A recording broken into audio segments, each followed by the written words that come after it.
जय हिंद एवरीवन। मैं समीर चौधरी यूपीएससी हिंदी पे आप सभी का स्वागत करता हूं। तो हम लोग अपना जो है करंट अफेयर सीरीज को कंटिन्यू करेंगे। ऑलरेडी करंट अफेयर सीरीज में अगर आप फॉलो कर रहे हैं तो दिसंबर मंथ का ये लास्ट लेक्चर है। तो दिसंबर मंथ में आज हम लोग साइंस एंड टेक्नोलॉजी वाला जो पार्ट रह गया था उसको हम लोग कंप्लीट करेंगे। तो कल हम लोगों ने आर्ट एंड कल्चर वाला हिस्सा किया था। आज हम लोग जो है बेसिकली ये साइंस एंड टेक करेंगे। तो इसी के साथ आपका दिसंबर 2022 जो है ये आपका खत्म हो जाएगा। तो जनवरी, फरवरी और मार्च ये 3 महीना जो है बचेगा। मेरे ख्याल से मार्च का तो अभी फिलहाल जो अभी चल ही रहा है मार्च महीना। तो जनवरी और फरवरी का मैं कोशिश करूंगा कि अगले अगले 20 दिन में, समझ रहे हैं ना, जैसे कि मान लीजिए कि आज 22 तारीख है। तो लगभग लगभग जो है आपका 10 अप्रैल तक 10 अप्रैल तक आपका जनवरी और फरवरी ये 2 महीने जो है मैं कंप्लीट कर दूंगा। मार्च का जब भी मैगजीन आएगा तो तुरंत मैं कोशिश करूंगा कि 1 या 2 लेक्चर में ही, अगर अलग अलग टॉपिक को कवर करूंगा तो लंबा समय लग जाएगा। तो मार्च में मैं यही करूंगा कि पूरे के पूरे मैगजीन को 1 या 2 लेक्चर में मैं कंप्लीट कर दूंगा, 2-2 घंटे का। ठीक। तो न्यूक्लियर फ्यूजन, अगर इस टॉपिक, सबसे पहला जो टॉपिक है आपका साइंस टेक्नोलॉजी में, तो इस पे जैसे प्रश्न भी चूंकि मैं डिस्कशन करता हूँ डेली बेसिस पे निशांत सर के साथ, आप लोग भी बेसिकली देखते होंगे। हम लोग का यूट्यूब चैनल है, अगर आप नहीं देख रहे हैं तो उसको फॉलो कर सकते हैं। और वो सीरीज है पीवाईक्यू सीरीज, तो उसमें भी हम लोगों ने डिस्कस किया है कि इस पे जो है 2-3 बार प्रश्न रिपीट भी हुए हैं न्यूक्लियर फ्यूजन और फिजन पे। ठीक है, नाभिकीय संलयन और नाभिकीय विखंडन। तो जो फ्यूजन होता है बेसिकली संलयन होता है। एक प्रकार से दो न्यूक्लियाई को आपस में रिएक्शन कराया जाता है। ठीक है, और वहां से एक कॉमन एलिमेंट बनता है, जैसे कि हाइड्रोजन का ही आइसोटोप है ड्यूटेरियम और टाइटेरियम। वहां से जो है हीलियम में कन्वर्ट किया जाता है आपस में रिएक्शन करा के। तो बेसिकली काफी अमाउंट ऑफ एनर्जी रिलीज होती है। लेकिन अभी जितने भी हम लोग न्यूक्लियर रिएक्टर देखते हैं, जहां भी न्यूक्लियर रिएक्टर रिसर्च चलता है, बेसिकली वो न्यूक्लियर फिजन पे है बेस्ड। ठीक है, तो जितने भी न्यूक्लियर रिएक्टर हैं वो न्यूक्लियर फिजन मतलब नाभिकीय विखंडन, ठीक, इस पे बेस्ड है। इसमें रिलेटिवली कम एनर्जी जो है वो जनरेट होती है in comparison to nuclear fusion. Nuclear fusion जितने भी नेचुरल सोर्सेज हैं, जैसे कि स्टार्स हो गए और सन हो गया, सन भी एक बेसिकली स्टार ही है। ठीक है, तो ये बेसिकली जो है इसमें न्यूक्लियर फ्यूजन होता है और एक प्रकार से कन्वर्जन होता रहता है हाइड्रोजन का हीलियम का, जिससे जो है बहुत ज़्यादा एनर्जी जनरेट होती है। और इसी वजह से सन जो है इतने लाखों करोड़ों साल से जो है अपने अर्थ को एनर्जी दे रहा है in the form of sunlight. तो न्यूक्लियर फ्यूजन ये न्यूज में क्यों आया? क्योंकि एक नेशनल इग्निशन फैसिलिटी जो है यहाँ के साइंटिस्ट यूएसए में, इन्होंने एक ऐसा रिएक्शन कराया जो कि न्यूक्लियर फ्यूजन की तरह था। ठीक है, तो इन्होंने जो है इग्निशन अचीव किया। अब इग्निशन क्या होता है? बेसिकली न्यूक्लियर फ्यूजन को कराने के लिए मान लीजिए कि एक न्यूक्लियाई है ड्यूटेरियम और दूसरा न्यूक्लियाई है टाइटेरियम। ठीक है, इन दोनों से अपने को जो है हीलियम एक प्रकार से वो करना है। तो ढेर सारी एनर्जी चाहिए इन दोनों को रिएक्ट कराने में। तो रिएक्शन में जितनी एनर्जी चाहिए, सिंपल सी बात है, रिएक्शन में जितनी एनर्जी चाहिए, अगर उससे ज्यादा एनर्जी जनरेट हो जा रही है तो एक प्रकार से क्या होगा, इग्निशन अचीव हो जाएगा। ठीक है, तो इग्निशन अचीव हुआ तो national ignition facility uses powerful lasers, तो लेजर्स का उन्होंने यूज किया इन्होंने हीट देने के लिए, और हाइड्रोजन न्यूक्लियाई को कंप्रेस किया। When the nuclei fuse, fuse मतलब कोई भी दो चीजें आपस में मिल गई। ठीक है, तो दो न्यूक्लियाई को आपस में मिलाने के लिए, इसीलिए उसका हिंदी वर्ड जो है वो संलयन है। ठीक है, कि वो मिलाया जा रहा है। When this heat is equal to greater than the heat delivered, तो अपने को जो एनर्जी देनी पड़ी है अगर उससे ज्यादा एनर्जी जनरेट हो रही है तो क्या कहेंगे, इग्निशन।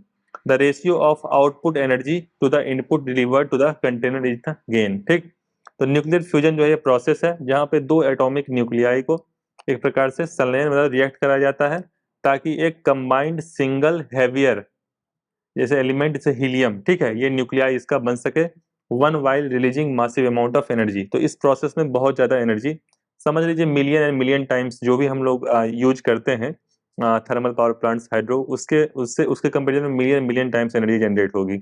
तो इसका एक फायदा तो है कि भाई रिन्यूएबल एनर्जी जनरेट होगी, कोई भी एमिशन इस प्रकार का नहीं होगा जो एमिशन हम लोग फ्यूल कंजम्पशन पे करते हैं। लेकिन इससे कुछ नुकसान भी हैं।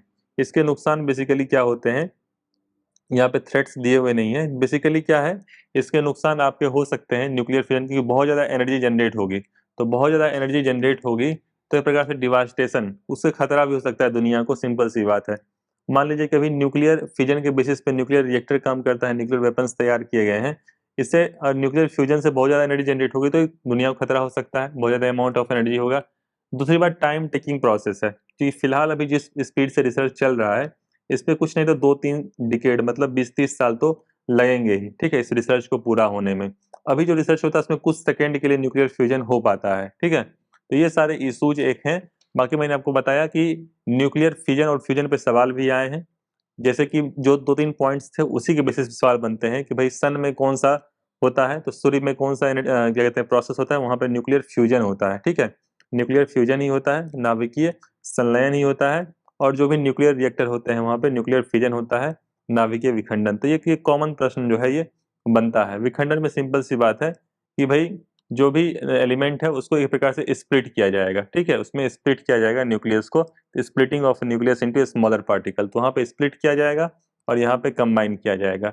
एग्जाम्पल क्या है न्यूक्लियर फिजन का, तो न्यूक्लियर फिजन का एग्जाम्पल क्या है, न्यूक्लियर रिएक्टर हो गया। यहाँ पे न्यूट्रॉन बॉम्बार्डमेंट कराया था यूरेनियम 235 पे, तो यूरेनियम 235 पे जो है न्यूट्रॉन्स का वो बॉम्बार्डमेंट कराया जाता है और एनर्जी जनरेट होती है, ठीक है। लेकिन अगर न्यूक्लियर फ्यूजन का एग्जाम्पल लें तो न्यूक्लियर फ्यूजन का एग्जाम्पल एक प्रकार से हाइड्रोजन बॉम्ब हो सकता है, या आपका क्या कहते हैं सन से जो एनर्जी जनरेट होती है वो बेसिकली। अब इनिशिएटिव्स क्या लिया जा रहा है न्यूक्लियर फ्यूजन के लिए, जो रिसर्च चल रहा है, आपका international thermo nuclear experimental reactor है। ये बार बार जो है ITR ये न्यूज में आता रहता है, आप लोग पहले भी पढ़े होंगे। इसमें कुल मिला के 35 नेशंस इनके रिसर्चर्स इनके रिसोर्सेज इसमें लगे हुए हैं, जिसमें कि इंडिया भी शामिल है। तो अगर ITR में पूछेगा इंडिया शामिल है या नहीं है, तो हाँ है, ठीक है। और वर्ल्ड्स लार्जेस्ट टोकामाक, ये बेसिकली एक बड़ी सी डिवाइस बनाएंगे जहाँ पे न्यूक्लियर फ्यूजन प्रोसेस कराएंगे, ऐसा अभी रिसर्च चल ही रहा है, ठीक है। तो ये ITR जो है ये आपके फ्रांस फ्रांस में लोकेटेड है, सबसे पहली बात, और 1985 में ये लॉन्च हुआ था इनिशिएटिव, और फ्रांस में ये लोकेटेड है, ठीक। तो ये आपको आइडिया होना चाहिए, इतना आपको डाटा पता होना चाहिए। और ये एक प्रकार से फ्यूजन प्रोसेस कराने के लिए मशीन बनाया जा रहा है। चाइना आर्टिफिशियल सन, चाइना जो है ये अपना आर्टिफिशियल सन, चूंकि सन में जो है जैसा कि मैं बताया कि सूर्य में जो है एक प्रकार से न्यूक्लियर फ्यूजन प्रोसेस होता है, एनर्जी जनरेट होती है, यही एनर्जी जो है बाकी जितने भी प्लैनेट्स हैं सोलर सिस्टम में उसको एनर्जी सन से मिलती है। बेसिकली चाइना भी एक अपना आर्टिफिशियल सन बनाने की कोशिश कर रहा है कि भाई जहाँ न्यूक्लियर फ्यूजन प्रोसेस हो और एक प्रकार से एनर्जी जनरेट हो सके। Next, national geo spatial policy. अब ये जियो स्पेशियल जो है एक प्रकार से इंफॉर्मेशन है which is related geographical allocation.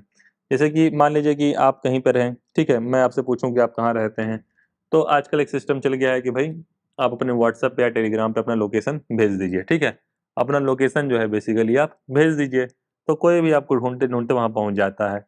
इसके अलावा सैटेलाइट्स से, जो भी सैटेलाइट्स होते हैं, जियो स्पेशल सैटेलाइट्स होते हैं, बेसिकली रिमोट सेंसिंग के लिए होते हैं, वो बेसिकली आप देखेंगे तो कहीं कहीं का भी वहाँ के रोड का, वहाँ के जो भी एक प्रकार से टोपोग्राफी है, जो वहाँ की जो भी ज्योग्राफी है, उसका फोटो ले सकते हैं, ये सारी चीज़ें कर सकते हैं। ये सभी जियो स्पेशियल टेक्नोलॉजी है।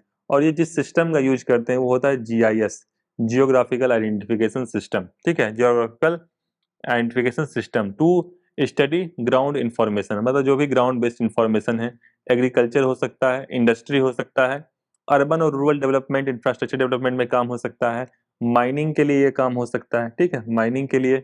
इसके अलावा आपका डिजास्टर मैनेजमेंट में काम हो सकता है, टेम्परेचर टेम्परेचर मेजर करने में, ह्यूमिडिटी मेजर करने में, किसी भी एरिया का फोटो लेने में, मैपिंग मैपिंग करने के लिए, ठीक है। तो ढेर सारे इसके जो है एक प्रकार से इसके यूज हैं जियो स्पेशियल पॉलिसी का। तो geo spatial data description of events और occurrence with a location on a near surface of earth, ठीक।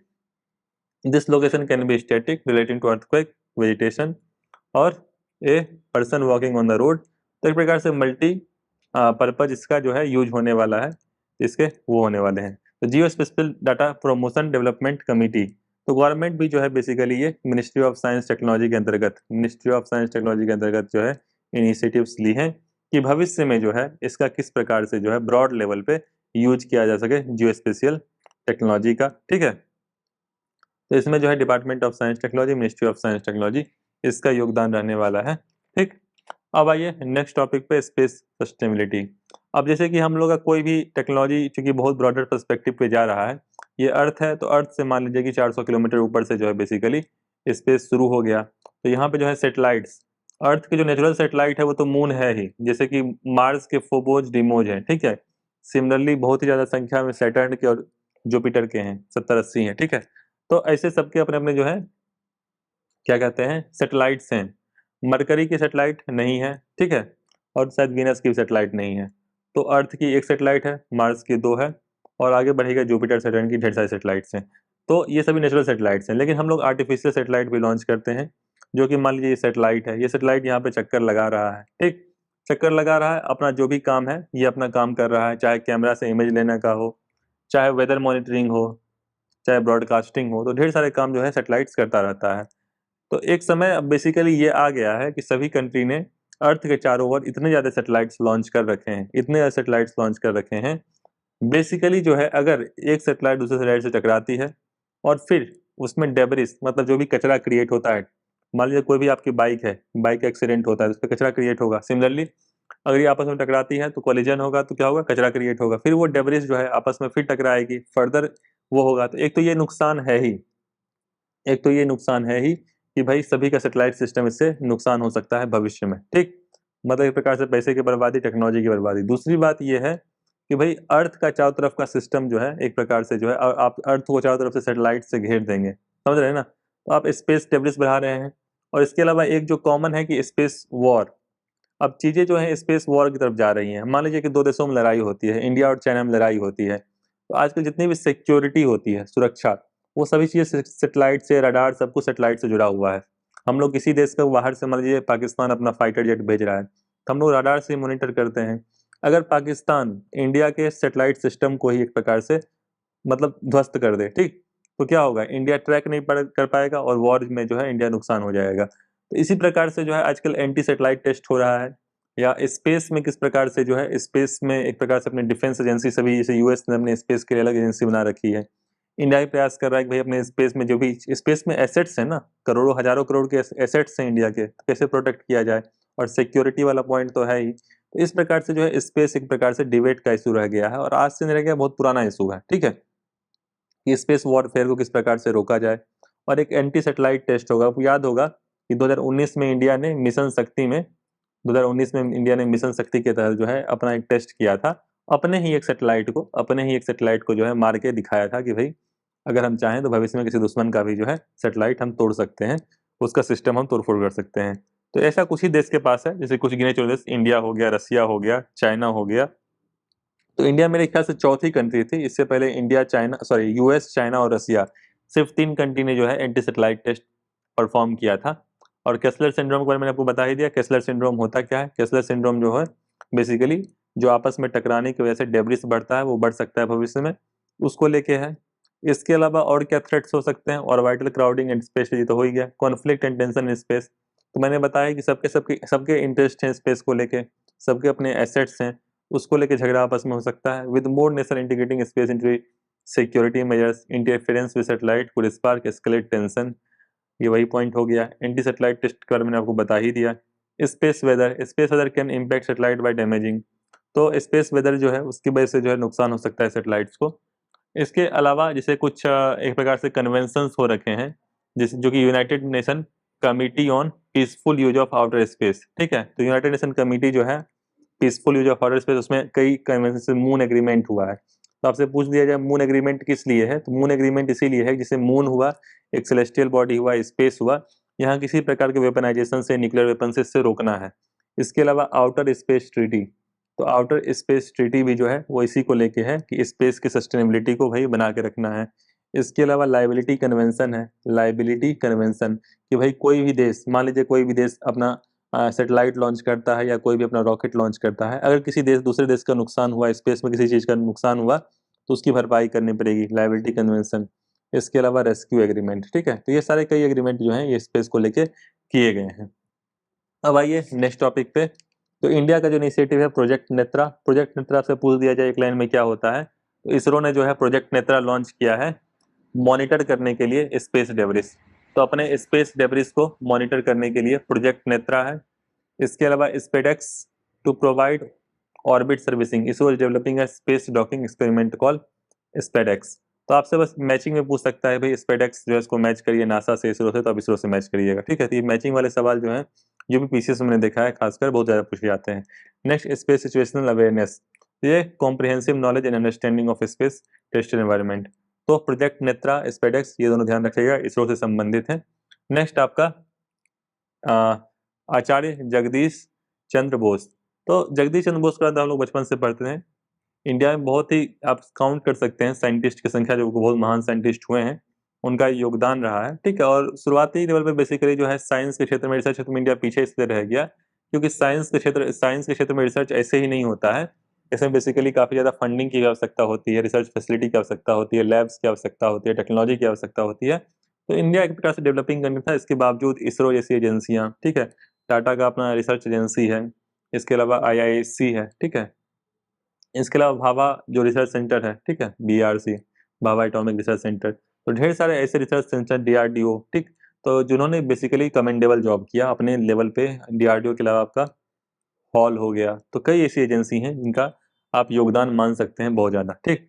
तो बोस जो हैं एक प्रकार से समझ सकते हैं कि इनका 164th, तो 164th बर्थ एनिवर्सरी मनाया गया। एक प्रकार से ये साइंटिस्ट थे, लगभग लगभग आप समझते हैं 100 साल पहले जो है बेसिकली इनका टाइम पीरियड दिया हुआ है 1858 से 1937।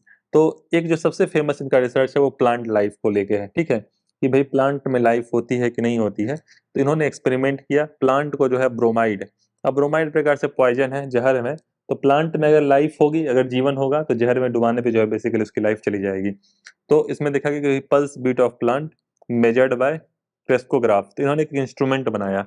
जो जगदीश चंद्र बोस हैं, इन्होंने एक इंस्ट्रूमेंट बनाया जिसका नाम रखा इन्होंने क्रेस्कोग्राफ। तो इससे देखा भाई, जो क्रेस्कोग्राफ होता है ये एक प्रकार से देखता है कि कोई भी प्लांट में मूवमेंट है, तो प्लांट के मूवमेंट को चेक कर देता है क्रेस्कोग्राफ। तो आपसे हो सकता है कि लाइन पूछे क्रेस्कोग्राफ क्या है, तो जगदीश चंद्र बोस ने एक इंस्ट्रूमेंट डेवलप किया था क्रेस्कोग्राफ, जिसमें प्लांट में कोई भी मूवमेंट अगर होता है, ठीक है, तो उसको मेजर कर सकेगा। इवन 1/1,00,000 इंच, मतलब 1,00,000 इंच का जो एक हिस्सा होगा, 1,00,000 इंच का जो एक हिस्सा होगा, वो भी एक प्रकार से वो मेजर कर सकेगा। इस तरह का इंस्ट्रूमेंट उन्होंने बनाया था। उन्होंने ऐसा दिखाया कि एक प्रकार से प्लांट जो है उसको, उसके ऊपर पॉइजन का नेगेटिव इम्पैक्ट पड़ रहा है, उसकी लाइफ एक प्रकार से डेड हो जा रही है। तो एक प्रकार से उन्होंने दिखाया कि भाई प्लांट में लाइफ होती है। तो जगदीश चंद्र बोस का एक बड़ा रिसर्च है। इसके अलावा रेडियो वेव पे भी काफी रिसर्च रहा जगदीश चंद्र बोस का, ठीक। तो जगदीश चंद्र बोस जो है एक प्रकार से जो उस समय, उस शताब्दी में 19th सेंचुरी में, आप मान लीजिए कि 19th सेंचुरी में और 20th सेंचुरी के ग्रेट साइंटिस्ट की बात करें, जगदीश चंद्र बोस का बड़ा योगदान है, ठीक है। तो एक प्रकार से बंगाल प्रेसिडेंसी में इनका जन्म हुआ था और इन्होंने कैम्ब्रिज यूनिवर्सिटी से इनकी पढ़ाई लिखाई हुई, ठीक। उसके बाद में प्रोफेसर भी हुए प्रेसिडेंसी कॉलेज कलकत्ता के, ठीक। और इसके अलावा लिटरेचर में भी इनका योगदान रहा और साथ ही साइंस फिक्शन में इनका योगदान रहा और इनकी कई सारी बुक्स भी हैं। तो हो सकता है भोले भटके प्रश्न आ जाएं, और खासकर यूपीएससी में तो भाई कोई ऐसा गारंटी नहीं है, कहीं से भी प्रश्न आ जाते हैं उड़ के, ठीक है। तो ये सभी ध्यान रखिएगा, जो भी अगर प्रकार से मैगजीन में कवर हो गए कोई पर्सनालिटी के बारे में, तो एक बार ध्यान रखिएगा। तो निरुद्देश्वर कहानी, story of the missing one, तो ये सभी जो है इनकी एक प्रकार से उन्होंने लिखा है लिटरेचर, ठीक। इसके अलावा आपको चूंकि रेडियो वेव से रिसर्च किया है, तो रेडियो वेव्स को, वो तो मैंने आपको कई बार बताया भी है कि रेडियो, इसको इलेक्ट्रोमैग्नेटिक स्पेक्ट्रम आपको पता होना चाहिए कि रेडियो को डालो माइक्रोवेव में, लाल हो जाएगा मतलब इंफ्रारेड, दिखाई देने लगेगा मतलब विजिबल, नीला हो जाएगा मतलब अल्ट्रावायलेट, एक्सरे, गामा रे, ठीक है। इन सभी का प्रयोग भी आपको पता होना चाहिए। जैसे गामा रे जो है ये कैंसर सेल्स को डिस्ट्रॉय करने के लिए यूज होता है, तो एक लाइन पता होना चाहिए। तो कैंसर सेल को डिस्ट्रॉय करने के लिए यूज होता है। एक्सरे तो आपको पता ही है, मान लीजिए आपका पैर टूट गया तो उसे एक्सरे पास किया जाएगा, देखा जाएगा भाई उसमें डिफॉर्मिटी कुछ टूटा फूटा है कि नहीं है। तो एक प्रकार से बॉडी के आर पार जो है देखने के लिए। अल्ट्रावायलेट आपको पता ही है कि सन से निकलती है और जो स्ट्रेटोस्फेयर जो होता है एक प्रकार से वो उसको रोकता है। तो अल्ट्रावायलेट में भी अल्ट्रावायलेट ए होता है, बी होता है, सी होता है। एक बार चेक कर लीजिएगा कौन सा अल्ट्रावायलेट रेड जो है खतरनाक होता है, मतलब कौन जो है पेनिट्रेट ज़्यादा करता है। तो इसका पेनिट्रेटिंग पावर बहुत ज़्यादा आता है। विजुअल विजुअल मतलब जो भी स्पेक्ट्रम है विजुअल रेंज में, जिसकी वजह से हम लोग देख पाते हैं, जैसे कि विवग्योर है, ठीक है, तो विवग्योर, तो ये सीक्वेंस याद रखिए विवग्योर का, क्योंकि इसका लैम्डा सबसे ज़्यादा होता है। तो इसका लैम्डा सबसे ज़्यादा होता है, इस सीक्वेंस में जो है वो लैम्डा, तो इस सीक्वेंस में जो है वो लैम्डा ज़्यादा हो जाएगा, ठीक है। तो विवग्योर में इस सीक्वेंस में आपका लैम्डा ज़्यादा हो जाएगा, मतलब सबसे ज़्यादा वेवलेंथ रेड का होगा, सबसे कम वेवलेंथ वायलेट का होगा, सबसे ज़्यादा एनर्जी वायलेट की होगी और सबसे कम एनर्जी रेड की होगी, ठीक है। नेक्स्ट आपका इंफ्रारेड, तो इंफ्रारेड जो है, इंफ्रारेड का भी प्रयोग होता है, जैसे कि हीट जो एक प्रकार से सन रिलीज करती है वो इंफ्रारेड के फॉर्म में रिलीज करती है। इसके अलावा माइक्रोवेव, तो माइक्रो जो हम लोग वेव ओवन यूज करते हैं बेसिकली, उसका यूज इसी माइक्रोवेव से हुआ कि कुकिंग में यूज होता है, रडार, इसके अलावा टेलीफोन, एक प्रकार से कन्वर्सेशन में इसका यूज होता है, इसका रेडियो, तो रेडियो जो है इसका ब्रॉडकास्टिंग में यूज होता है, रेडियो वेव का। तो ये इसका आपको ये इलेक्ट्रोमैग्नेटिक स्पेक्ट्रम जो है पूरा याद होना चाहिए। विजुअल जो स्पेक्ट्रम है इसका क्या एक प्रकार से रेंज है ये भी देख लीजिएगा। नेक्स्ट आपका स्पेस टेक इनोवेशन नेटवर्क। अब space tech innovation network spin, ISRO जो है एक प्रकार से साइन किया मेमोरेंडम ऑफ अंडरस्टैंडिंग।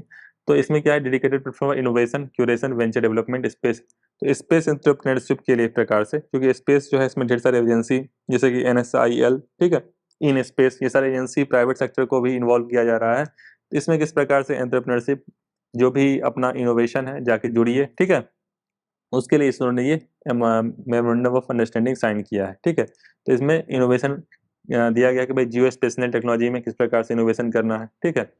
तो ये सारी चीजें हैं, तो ज़्यादा नहीं, बस आपको स्पिन पता होना चाहिए, इसरो पता होना चाहिए, इतना काफ़ी होगा, और एंटरप्रेन्योरशिप।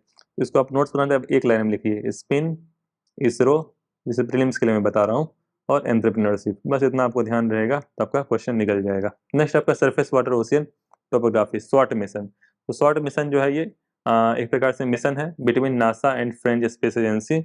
इसका क्या काम है कि भाई will measure height of water in fresh water. तो जितने भी फ्रेश वाटर मतलब रिवर्स हो गए, लेक्स हो गए, इसके अलावा आपका ओशियन, इन सभी में पानी की एक प्रकार से गहराई चेक की जाएगी हर जगह, और पूरे के पूरे earth surface 90% of earth surface, मतलब 78 डिग्री साउथ से 78 डिग्री नॉर्थ।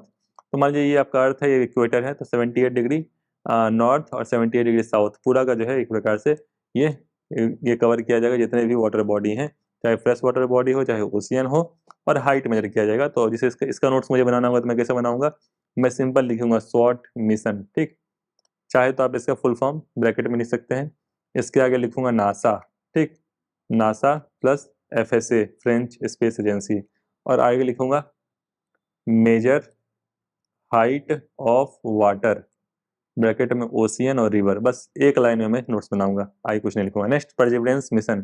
तो परसिवरेंस मिशन जो है नासा का मार्स एक्सप्लोरेशन प्रोग्राम है, मतलब मंगल को एक्सप्लोर करने का, रिसर्च करने का, और वहाँ जो भी माइक्रोबियल लाइफ, पुरानी लाइफ हुई है, और वहाँ के सॉइल को, जो वहाँ के रॉक सैंपल है, वापस लाने का ये प्रोग्राम है नासा का परसिवरेंस, ठीक है। तो perseverance rover NASA Mars exploration programme, तो इसने जो है प्लेस किया titanium tube containing a rock sample.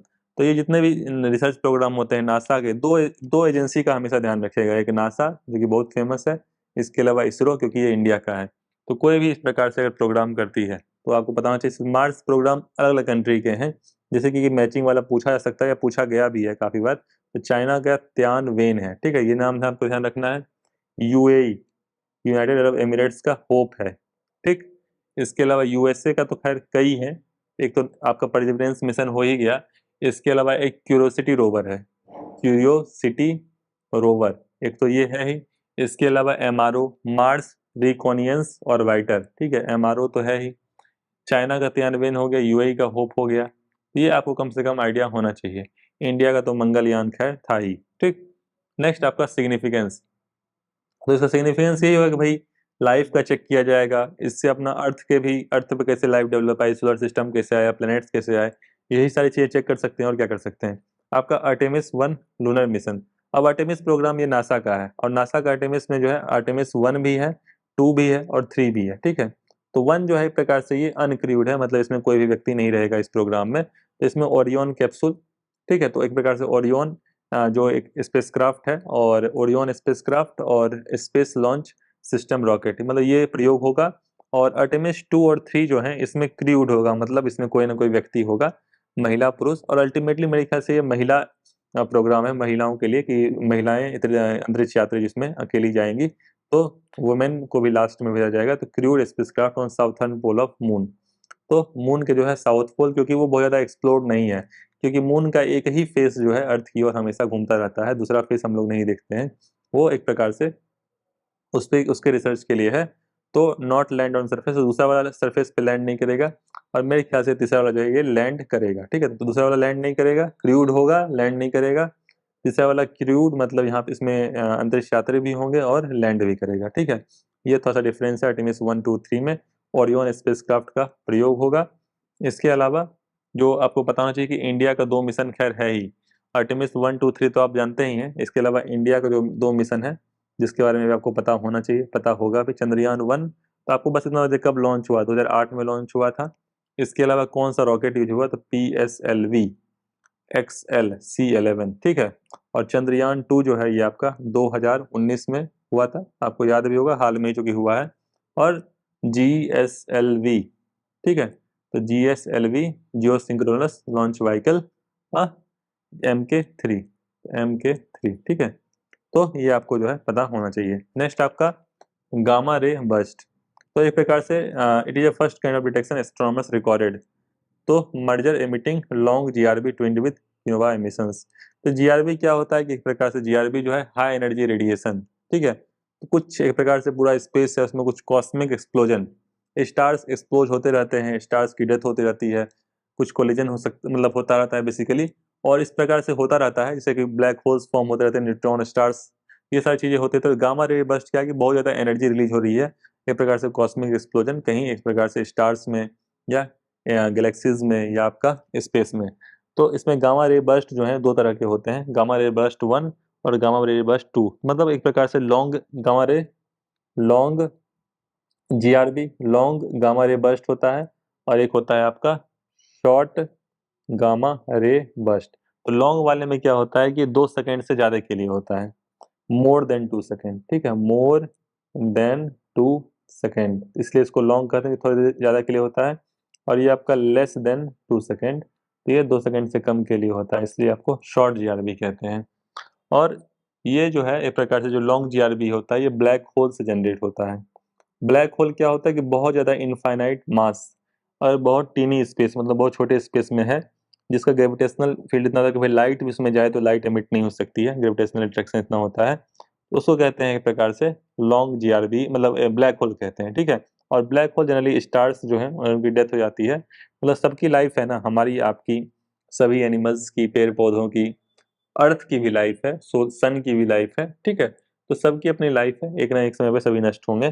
तो बेसिकली जो है ब्लैक होल स्टार्स अगर डाई होते हैं तो ब्लैक होल बनता है। और शॉर्ट GRB जो है मर्जन ऑफ न्यूट्रॉन स्टार्स, ये न्यूट्रॉन न्यूट्रॉन स्टार के मर्जर से, मतलब आपस में अगर मिलते हैं तो वहां से शॉर्ट GRB बनता है। तो गामा रे बर्स्ट जैसे मुझे लिखना हो नोट्स बनाना तो मैं ऐसे लिखूंगा GRB, ठीक है। तो GRB में कुछ नहीं है, आप ऐसे लिखेंगे रेडिएशंस, रेडिएशंस या flash of light, flash of energy, ऐसे लिखिए, flash of high energy radiation, तो रेडिएशन लिख देंगे, फ्लैश ऑफ हाई एनर्जी, और आगे बस लिखूंगा मैं इन कॉस्मिक एक्सप्लोजन, ऐसा कुछ लिख दूंगा, कॉस्मिक एक्सप्लोजन, ठीक है। बस एक लाइन में मैं अपना GRB का नोट्स बना लूंगा। Next glass report. तो रिपोर्ट के बारे में मैंने बताया, बस कौन रिलीज करता है, WHO ने रिलीज किया, ग्लोबल एंटी माइक्रोबियल रेजिस्टेंस। तो होता क्या है कि ये एंटी माइक्रोबियल रेजिस्टेंस होता क्या है कि जैसे बेसिकली कोरोना ही हुआ या आपको फीवर हो गया, मान लीजिए आपने जाके कोल्ड कॉफी पी लिया, आइसक्रीम खा लिया, आपको फीवर हो गया, तो अपने मन से कुछ दवाएं ले लिया, कुछ एंटीबायोटिक्स खा लिया अपने मन से, मार्केट में गया, बोला कि भाई 2-3 एंटीबायोटिक दे देना, खा लिया, जब आवश्यकता थी भी नहीं तब भी खा लिया, कुछ इन्फेक्शन वगैरह था भी नहीं।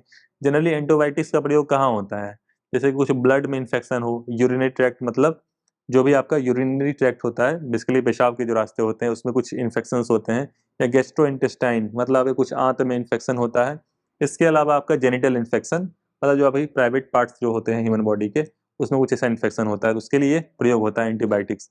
लेकिन कोई ऐसे ही अपने मन से जो है एंटीबायोटिक खाता है, तो बेसिकली इससे क्या होता है कि बॉडी में जो भी माइक्रोब्स होते हैं, ठीक है, वो एक प्रकार से जो है एंटीबायोटिक रेजिस्टेंट बन जाते हैं, जिससे भविष्य में जो आप एंटीबायोटिक लेंगे, मान लीजिए आपको कोई बीमारी हो जाएगी, आपको एंटीबायोटिक की आवश्यकता है, लेकिन एंटीबायोटिक आपके शरीर पे काम ही नहीं कर सकेगा। क्यों? क्योंकि आपने फालतू के एंटीबायोटिक्स पहले खा रखे हैं। इसके लिए गवर्नमेंट बहुत सतर्क हो रही है। काफी ऐसे लोग, जैसे कोरोना में भी जो ज्यादातर लोगों की मृत्यु हुई, ऐसा देखा गया कि उनकी बॉडी जो थी वो एंटीबायोटिक रेजिस्टेंट थी, ठीक है, मतलब उनके बॉडी पे जो है एंटीबायोटिक काम ही नहीं कर रहा है। इसके लिए गवर्नमेंट अवेयरनेस के रेड लाइन कैंपेन लॉन्च कर रहा है कि भाई बहुत खतरनाक चीज है, भविष्य में ज्यादातर लोगों की मृत्यु इसलिए हो जाएगी भाई दवाई काम ही नहीं कर रही है, ठीक है। तो आप जब भी एंटीबायोटिक लें डॉक्टर की सलाह से लें, और जो भी उसका पूरा कोर्स होता है, मान लीजिए 5 दिन के लिए है तो 5 दिन के लिए पूरा कोर्स पूरा करिए, ताकि भविष्य में भी जो है आपका बॉडी एंटीबायोटिक रेजिस्टेंट ना रहे। तो एंटी माइक्रोबियल रेजिस्टेंस आपका GLASS was launch in 2015। GLASS antimicrobial resistance provide standardised approach that collection analysis and sharing of AMR data. तो आपको बस रिपोर्ट पता होना चाहिए, ये WHO ने ग्लास रिपोर्ट दिया है, ठीक, बाकी इसमें बहुत ज़्यादा कुछ है नहीं। नेक्स्ट, ये मैंने आपको समझा ही दिया ये क्या होता है। और इसके अलावा अवेयर, अवेयर, ठीक है, एक्सेस वॉच एंड मेरे ख्याल से रिसर्च, ऐसा कुछ इसका फुल फॉर्म ऐसा कुछ है, एक्सेस वॉच एंड रिसर्च। ये एंटीबायोटिक्स के लिए एक प्रकार से अवेयरनेस के लिए है। नेक्स्ट आपका वर्ल्ड मलेरिया रिपोर्ट। रिपोर्ट पर में फिर से ये WHO ने रिलीज किया, वर्ल्ड मलेरिया रिपोर्ट WHO ने रिलीज किया। और जो भी ये एक प्रकार से मच्छरों की वजह से होता है, ठीक है, और इसमें कई प्रकार से होते हैं, जैसे कि याद करने का तरीका है कि एडीज एक होता है, एडीज से आप ए याद कर लीजिए, एडीज, ठीक है, इसकी वजह से होता क्या है, CDYZ। तो एडीज की वजह से क्या होता है, सी से चिकनगुनिया, डी से डेंगू, वाई से येलो फीवर, जेड से जीका। इसकी वजह से 4 बीमारियां होती हैं एडीज से, ठीक है। अब मलेरिया जो है बेसिकली आपका पैरासाइट्स जो कि इसका नाम है एनोफेलस मॉस्क्यूटो, ठीक है, तो मलेरिया इससे होता है, इससे आपका मलेरिया हो गया। और इसके अलावा एक जापानीज इंसेफ्लाइटिस होता है, जापानीज इंसेफ्लाइटिस, ये आपका क्यूलेक्स मॉस्क्यूटो से बेसिकली होता है, ठीक है। तो ये आपको आइडिया होना चाहिए सारी बीमारियों के नाम किसकी वजह से होता है। तो ये रिपोर्ट ध्यान रखिएगा, WHO ने रिलीज किया, ठीक है। आपका नेक्स्ट है आपका winning over month with hepatitis B. तो एक प्रकार से जो है launch by institute for liver biliary and Delhi government, objective is to spread awareness about mother to child transmission of hepatitis B. ऐसा देखा गया कि हेपेटाइटिस बी जो है वो एक प्रकार से मदर टू चाइल्ड ट्रांसफर हो जाता है वाइल गिविंग बर्थ, चाहे समझ रहे हैं ना। तो 100 mother with hepatitis B administer and educated, तो इनको एजुकेट किया जाए। तो हेपेटाइटिस बी को प्रिवेंट कैसे किया सकता है, वैक्सीन देके ही, और कोई तरीका नहीं है। हेपेटाइटिस बी को जो है वैक्सीन आता है, उसको बेसिकली दिया जाता है। और क्या कहते हैं, माँ से जो है बच्चे में ट्रांसफर होने का चांसेज होता है, और वैक्सीन अवेलेबल है, वैक्सीन दिया जा सकता है। और ये होता क्या है hepatitis B, hepatitis B basically आपका हेपेटाइटिस बी वायरस होता है, इसका नाम ही है हेपेटाइटिस बी वायरस, इसकी वजह से हेपेटाइटिस बी होता है। और क्या कहते हैं, इसमें डेथ कैसे होती है, डेथ आपकी लीवर कैंसर से हो सकती है हेपेटाइटिस बी होने पे, या सिरोसिस होने पे हो सकती है, बेसिकली लीवर आपका डैमेज हो जाए। तो ये इसके लिए जो है येलो रिबन कैंपेन, मतलब अवेयरनेस के लिए, इसे क्या हम लोग देखेंगे HIV एड्स, ठीक है। तो एड्स के लिए रेड रिबन कैंपेन एक प्रकार से था, आपको ध्यान होगा कि भाई लाल रिबन जो है, लाल रिबन जो है, इस प्रकार से लाल रिबन ये लोग लगाते थे। सिमिलरली इसके लिए जो है येलो रिबन जो है आपका हेपेटाइटिस बी के लिए। नेक्स्ट आपका HIV। तो HIV जो है इसके बारे में जो है डाटा है कि भाई on eve of world's day national AIDS control organisation has revealed, तो नेशनल एड्स कंट्रोल ऑर्गेनाइजेशन जो है ministry of health and family welfare के अंतर्गत आ जाता है। तो India's annual rate of HIV, तो ये ministry of health and family welfare के अंतर्गत आ जाता है। तो इंडिया का जो एनुअल रेट है HIV इन्फेक्शन का वो कम हुआ है, जो कि बहुत अच्छी बात है, बाय 46%, जबकि ग्लोबल एवरेज 32% है कम होने का, इंडिया का ज़्यादा कम हुआ है, ठीक है। तो एड्स रिलेटेड मोर्टेलिटी, तो मोर्टेलिटी भी कम हुई है। अब एड्स जो है बेसिकली एक समय था 1990s, उस समय एक बहुत एक क्या कहते हैं ज़्यादा संख्या में लोगों को एक प्रकार से ये मास नंबर है, चूँकि इंडिया का पॉपुलेशन भी ज़्यादा है, और ऐसे देश जहाँ पॉपुलेशन ज़्यादा है, जहाँ डेवलपिंग है, गरीबी है, जैसे कि south African continent, south African continent में देखा गया सबसे ज़्यादा परसेंटेज ऑफ लोग एड्स से ग्रसित हैं, ठीक है।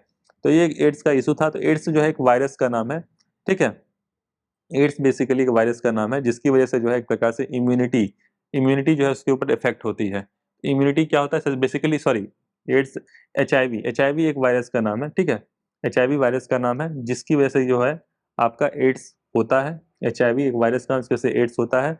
ये बेसिकली HIV करता क्या है, ये आपके इसका नाम ही है ह्यूमन इम्यूनोडेफिशिएंसी वायरस। तो HIV करता क्या है बेसिकली, जो आपके वाइट ब्लड सेल होते हैं उसमें एक CD4 होता है, ठीक है। तो CD4 होता है जो कि आपका टाइप ऑफ WBC है। तो वाइट ब्लड सेल के बारे में आप लोग जानते होंगे, WBC ये आपके इम्यून सिस्टम को मेंटेन करता है। WBC आपके इम्यून सिस्टम को मेंटेन करता है, तो उसको जो है अटैक करता है। HIV वायरस जो है ह्यूमन इम्यून डिफेंसी वायरस, जिसकी वजह से एड्स होता है, ये आपके CD4 टाइप ऑफ WBC उसको एक प्रकार से इफेक्ट करता है, जिससे आपकी बॉडी की इम्यून सिस्टम कम होते जाती है, और उसकी वजह से मृत्यु हो जाती है। तो गवर्नमेंट ने बेसिकली इसमें प्रिवेंटिव मेजर्स जैसे कॉन्डोम्स वगैरह का भी एक प्रकार से अवेयरनेस फैलाया था एक समय पे। और इसके अलावा लोगों में अवेयरनेस रेड रिबन कैंपेन के द्वारा कि भाई आप जो है एक प्रकार से प्रोटेक्टिव सेक्स जो है ये करें, ठीक है, ताकि बेसिकली ट्रांसफर ना हो इस तरह की, क्योंकि ये कम्युनिकेबल थ्रू सेक्स ही होता है, ठीक है। इसके अलावा ब्लड से भी ट्रांसफर हो सकता है इस प्रकार से, या semen से। Next, HIV is virus that weakens person's immune system by destroying important cells that fight that fight disease and infection. तो जैसा कि मैंने बता दिया कि WBC के CD4 को एक प्रकार से मतलब इनकी संख्या कम होता है, HIV वायरस की जो संख्या होती है वो बेसिकली मल्टीप्लाई करती है। ठीक, कोई इसका वो नहीं है, बस बेसिकली इम्यून सिस्टम को मजबूत रखना है, इसका एक यही है, मेडिकल केयर हो, उसी के द्वारा HIV को कंट्रोल किया जा सकता है। और अगर ट्रीट नहीं हुआ ठीक से तो बेसिकली ये एड्स एक प्रकार से हो जाएगा। ठीक, तो ग्लोबली जो है वर्ल्ड एड्स डे 1 दिसंबर, जो डेट याद रखना है, डेट तो आपका एक प्रकार से अर्थ डे कब मनाया जाता है, वाटर डे कब मनाया जाता है, पर्यावरण दिवस कब मनाया जाता है, ओजोन दिवस कब मनाया जाता है, पॉपुलेशन डे कब मनाया जाता है, तो ढेर सारे दिवस होते हैं। तो इसे एड्स डे आपको बताना चाहिए कि 1 दिसंबर को जो है ये मनाया जाता है। ठीक, नेक्स्ट आपका टीबी। तो जैसे कि एड्स के बारे में चर्चा हुआ, आज टीबी के बारे में भी, क्योंकि सारी बीमारियों का ही नाम आ रहा है। तो टीबी बहुत ही खतरनाक है, खासकर इंडिया के लिए। सबसे ज़्यादा केस मेरे ख्याल से इंडिया में है टीबी के, दुनिया में। और आपको इस बात पे भरोसा नहीं होगा, जितने सारे लोग कोरोना से मरते हैं, ठीक है, मरे थे जब पीक में 2020 और 21 में जब कोरोना आया था, उससे ज़्यादा लोग टीबी से मरते हैं। ये डाटा है गवर्नमेंट का। और ये सैकड़ों सालों से लगभग मेरे ख्याल से काफ़ी पुरानी बीमारी है टीबी। और ये कम्युनिकेबल होती है, मतलब एक प्रकार से कम्युनिकेट हो सकती है एयर में पर्सन टू पर्सन, और बैक्टीरिया के द्वारा होती है, जिस बैक्टीरिया का नाम है माइकोबैक्टीरियम ट्यूबरक्लोसिस। तो जितने भी डिजीज हैं, एड्स हो गया, ये हो गया, एंथ्रेसिस हो गया, एंथ्रेक्स हो गया, और आपका क्या कहते हैं, ढेर सारी बीमारियां हैं, उनका सब, पोलियो हो गया, वो कौन से वायरस के थ्रू होती हैं, बैक्टीरिया के थ्रू होती हैं। ये सारी पॉइंट आपको पता चलेगा, कौन से वायरस कौन से बैक्टीरिया के थ्रू होती हैं। मैंने कवर ऑलरेडी करा रखा है किसी लेक्चर में, शुरुआत में। तो आपको सभी का नाम पता होना चाहिए कि बैक्टीरिया, वायरस, प्रोटो मतलब और किसी पैरासाइट्स की वजह से होता है। नेक्स्ट, तो ये जो है टीबी, तो टीबी जो है ये भी खतरनाक बीमारी है। ट्यूबरक्लोसिस बैक्टीरिया की वजह से होता है, क्यूरेबल है, प्रिवेंटेबल है, अगर शुरुआत से इसका इलाज सही टाइम पे होने लगे। अगर नहीं हो तो बेसिकली ये मल्टी ड्रग रेजिस्टेंट टीबी हो जाता है। मतलब टीबी जो है ड्रग रेजिस्टेंट, जो भी दवाएं यूज होती हैं, जनरली आइसोजेनाइड, रिफेम्पसिन, ये सभी यूज होती हैं, ये सभी जो है आपका काम करना बंद कर देती हैं। फिर भी नहीं हो तो एक्सटेंसिव ड्रग रेजिस्टेंट, और नहीं तो टोटली ड्रग रेजिस्टेंट। तो ये सारे जो है स्टेप होते हैं टीबी के। और टीबी दो तरह का होता है, पल्मोनरी टीबी और extra pulmonary TB. Pulmonary TB क्या होता है कि जैसे आपके लंग्स में एक प्रकार से इन्फेक्शन हो जाता है, ठीक है। और एक्स्ट्रा पल्मोनरी जो बाकी बॉडी की जो ऑर्गन्स होती हैं, उस पर भी एक प्रकार से ये बैक्टीरिया इम्पैक्ट डालता है। तो ये सारे पॉइंट्स हो जाते हैं आपको टीबी के लेके। और WHO तो ग्लोबल टीबी रिपोर्ट निकालती ही है, ठीक है। WHO जो है यहाँ पे जो रिपोर्ट निकाली है, ये ट्रीटमेंट एक्शन ग्रुप निकाली है। ये आपका जो भी रिपोर्ट का नाम है, टीबी रिसर्च फंडिंग ट्रेंड। इसके अलावा आपका ग्लोबल टीबी रिपोर्ट जो है, ग्लोबल टीबी रिपोर्ट, ये आपका WHO निकालती है, ग्लोबल टीबी रिपोर्ट। तो ग्लोबल टीबी रिपोर्ट आपका WHO निकालती है। इसके अलावा इंडिया ने निश्चय पोषण योजना, मतलब एक प्रकार से न्यूट्रिशन, उनकी इम्यूनिटी बढ़ाने का, और एक प्रकार से हारेगा टीबी और जीतेगा देश, हारेगा टीबी जीतेगा देश, एक प्रकार से इसका भी एक कैंपेन लॉन्च कर रखा है, ताकि लोगों को सपोर्ट किया जा सके जिनको टीबी है। And next is ethylene glycol. तो इथाइलिन ग्लाइकोल बेसिकली जो होता है, एक प्रकार से किसी ने अगर पी लिया ज़्यादा अमाउंट में, उसकी डेथ हो जाएगी, सिंपल सी बात है। तो ये कलरलेस ऑरलेस एल्कोहलिक कंपाउंड है। एल्कोहल भी कई प्रकार का होता है, जनरली जो लोग ड्रिंक करते हैं वो इथेनॉल पीते हैं, ठीक है। तो क्या पीते हैं? इथेनॉल। अब इथाइलिन ग्लाइकोल किसी ने पी लिया ज़्यादा अमाउंट में, बॉडी में जाके टॉक्सिक हो जाता है, और एक प्रकार से एक समय पे उसकी बेसिकली फेलियर हो जाएगी, कुछ किडनी, हार्ट अटैक या ऐसा कुछ हो जाएगा, उसकी डेथ हो जाएगी। तो काफ़ी समय पर इधर ही कुछ केस आया था कि भाई पता नहीं कौन सा, कोई ऐसा ही कुछ उनको, उसने ड्रिंक कर लिया था। तो कंसंट्रेटेड अमाउंट में कोई पी लेता है ज़्यादा अमाउंट में, 100 ml 150 ml से ज़्यादा पी लेगा तो उसकी डेथ हो जाएगी। Next, department of chemicals and petrochemicals जो है ये इशू किया। तो इन सभी को जो है कंट्रोल करना पड़ता है। इनका प्रयोग जो है काफ़ी जगह होता है, जैसे कि ऑटोमेटिव, एंटीफ्रीज, पॉलीफाइबर्स, ठीक है, इन सब जगह जो है इनका प्रयोग होता है। और मैंने बता दिया इथेनॉल का प्रयोग ड्रिंकिंग में होता है, लोग जो ड्रिंक करते हैं, ठीक है। नेक्स्ट आपका कम्युनिटी, ये चाहिए तो ये बीच में कहीं से आ गया, बेसिकली प्रोजेक्ट वानी, ठीक है। तो प्रोजेक्ट वानी जो है,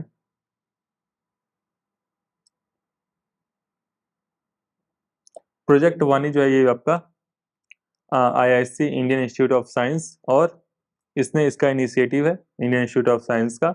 और इसमें artificial intelligence machine learning made to collect language sample from 773 districts across India. तो लैंग्वेज का अगर आप देखेंगे इंडिया में खासकर, ठीक है, एक तो भाषा हुई, एक हो गई बोली। भाषा होती है, उपभाषा होती है, बोली होती है। बोली, बोली बेसिकली क्या होती है कि जैसे कि आप थोड़ा सा रीजन चेंज करिए, जैसे गोरखपुर है, ठीक है, तो गोरखपुर से ही आप 100 किलोमीटर किसी भी डायरेक्शन में चले जाइए, तो यहाँ के जो रीजन में बोली जाने वाली भाषा होगी ग्रामीण क्षेत्र में, वो चेंज हो जाती है, ठीक है। बहुत दूर चले जाएंगे, यहाँ से आप मान लीजिए बिहार चले जाइए बहुत दूर, तो बहुत ज़्यादा अंतर आ जाएगा। यहाँ तक कि पंजाब में भी मान लीजिए पंजाबी बोली जाती है, ठीक है, पंजाबी में भी अगर मैंने देखा है कि चूंकि मेरा एजुकेशन रहा है, तो मैंने देखा है कि भाई वहाँ पे भी जो रीजन है, अलग अलग रीजन में अलग टाइप की पंजाबी बोली जाती है, और बहुत ही ठेठ अंदाज में जो है अलग अलग भाषाओं का लोग बोलते हैं। सिमिलरली आप किसी भी रीजन में चले जाइए, राजस्थान में भी एक रीजन से दूसरे रीजन जाइए, वहाँ की जो भाषा होगी, इसमें जो बोली होगी, इसमें अंतर होगा ही, सिंपल सी बात है। तो जैसे कि इधर जो वेस्ट है, उधर ब्रज ब्रज वाला भाषा आ जाता है, ईस्टर्न यूपी में अवधी आ जाता है, भोजपुरी आ जाता है, तो ये सारे जो है चेंजेस तो मेजर लेवल पे तो बड़ी भाषा हो गई, लेकिन छोटे बेसिस पे जो है बोलियां ढेर सारे हैं। तो अगर हम लोग देखें तो ढेर सारे डिस्ट्रिक्ट्स हैं, सबका अपना एक प्रकार से यूनिक बोली है, भाषा है, तो उनको किस प्रकार से एक प्रकार से मान लीजिए कि अगर भाषा बोली नहीं जाती है, हम लोग अगर ग्रामीण क्षेत्र से जुड़े हुए हैं तो अपनी भाषा को जानते हैं, कोई बच्चा अगर शहरी क्षेत्र में रहता है तो या तो हिंदी बोलता है या अंग्रेजी बोलता है, तो एक प्रकार से भाषा जो है भविष्य में हो सकता है विलुप्त हो जाए। तो हम लोग कुछ कंप्यूटर सिस्टम में एल्गोरिथम के थ्रू एक प्रकार से भाषा को प्रिजर्व कर सकें, साथ साथ जो भी उस रीजन में बोलते हैं उनको एक प्रकार से हेल्पफुल होगा। कोई भी सर्विस मान लीजिए गूगल चलाना है, तो भाई भोजपुरी में गूगल क्यों ना चला लें, पंजाबी में, मराठी में क्यों नहीं चला लें, ठीक है। तो ढेर सारी चीज़ें एक प्रकार से भविष्य में हो सकता है ऐप्स में, या ऐसे हम लोग जो है लैंग्वेज की फीडिंग करके उसका यूज, जैसे कि अमेजन वाले भी पहले इंग्लिश में ही उसमें हम लोग कर सकते थे, बाद में अमेजन ने आप देखा होगा बेसिकली एड्स आते थे कि भाई हिंदी में भी बोलिए, अगर आपको बाल्टी चाहिए तो बकेट लिखने की जरूरत नहीं है, आप बाल्टी बोल दीजिए, ठीक है। तो ऐसे करके वो बेसिकली इनोवेशन धीरे धीरे आ रहा है। Next, India's first drone delivery hub. तो ड्रोन डिलीवरी की बात बेसिकली चल ही रही है कि भाई मान लीजिए कि जैसे हिल्स रीजन है, तो हिल्स रीजन में क्या होता है, बेसिकली रोड्स के थ्रू मूवमेंट बहुत मुश्किल हो जाता है, ठीक है। तो अपने को कोई सामान डिलीवरी करनी है, ठीक, तो हो सकता है ड्रोन्स के थ्रू आसानी से हो जाए। 1 किलोमीटर ऊपर जाना है हिल्स में, कोई आसान काम नहीं होता है, मुश्किल काम होता है। वहाँ पे जो कि हर जगह जो कि पेट्रोल पंप नहीं होते हैं, समझ रहे हैं ना, ढेर सारी चीज़ें होती हैं। तो ये जो है मेघालयन गवर्नमेंट ने अनवील किया पार्टनरशिप विद स्टार्टअप टेकेगल, कि जो भी वाइटल सप्लाई जैसे कि ड्रग्स है, किसी को दवाई की आवश्यकता है, डायग्नोस्टिक सैंपल्स, वैक्सीन, ये सभी जो है फिलहाल इनको जो है डिलीवरी किया जाए, ये ड्रोन के थ्रू ऐसा कुछ ये लोग शुरू किए हैं। नेक्स्ट आपका टू अफ्रीका पल्स। तो टू अफ्रीका पल्स जो है ये कुछ नहीं है, Facebook parent Meta will partner Bharti Airtel. तो जैसे कि सब सी केबल्स हैं, सब सी केबल मतलब समुद्र के अंदर जो है केबल्स होंगे, और ये बेसिकली इंटरनेट कनेक्टिविटी में, ठीक है, बेसिकली अफ्रीका, एशिया, यूरोप, इसको इंटरनेट कनेक्टिविटी से बेहतर होगी, कम्युनिकेशन बेहतर होगा, उसके लिए ये टू अफ्रीका पल्स है। तो एक लाइन में बस ऐसे लिखिए, टू अफ्रीका पल्स, आगे लिखिए Asia, Africa, Europe, interconnect Asia, Africa, Europe, ठीक है, एशिया, अफ्रीका, यूरोप। आगे लिखिए increase internet internet connectivity, internet connectivity, फिर लिखिएगा कम्युनिकेशन। तो बस एक लाइन में से नोट बना लिया कीजिए, ताकि फालतू का आपका एक प्रकार से वो ना हो, रिवीजन में टाइम बर्बाद ना हो। तो आज जो है हम लोग साइंस एंड टेक्नोलॉजी छोटे छोटे टॉपिक्स थे, ढेर सारे टॉपिक्स थे, डिस्कस किया। कल से हम लोग जनवरी 2023 का डिस्कस करना शुरू करेंगे नेक्स्ट लेक्चर से। तब तक के लिए रिवाइज करते रहिए। गुड बाय, जय हिंद।